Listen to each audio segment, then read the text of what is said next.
pansin sa iyong mga kapaligiran. Kahit dumina ng hangin, pati na ang mga ilog natin. Hindi na masama ang pagunlad at malayo-layo na rin ang ating narating. Ngunit masdan mo ang tubig sa dagat, dati kulay asul, ngayon'y naging itim. Ang mga duming ating ikinalag sa hangin, sa langit, wag na nating paabutin.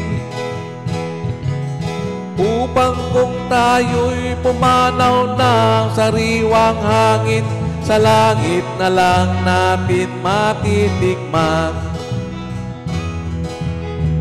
Mayroon lang akong hinihiling, sa aking pagpanaw sana'y tag-ulan. Gitara ko ay aking dadalhin, upang sa ulap na lang tayo magkantahan.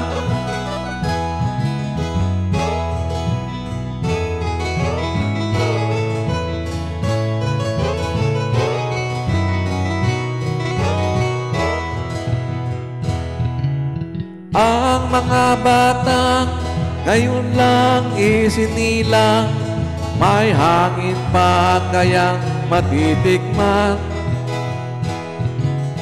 May mga puno pa kaya silang aakyatin, may mga ilog pa kayang lalaguyan.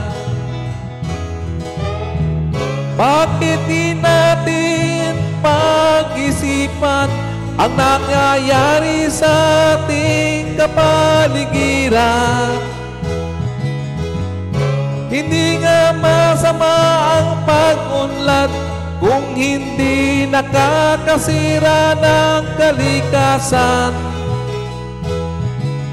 Darating ang panahon, mga ibong gala ay wala nang madadapuan. Masdan mo ang mga punong dati ay kay tatag, ngayon'y namamatay dahil sa ating kalungkuhan. Lahat ng bagay na narito sa lupa, biyayang galing sa Diyos kahit nung ika'y wala pa. Ingatan natin at huwag nang sirain pa, pagkat pag kanyang binawi tayo'y mawawala na. Mayroon lang akong hinihiling, sa aking pagpanaw sana ay tag-ulan.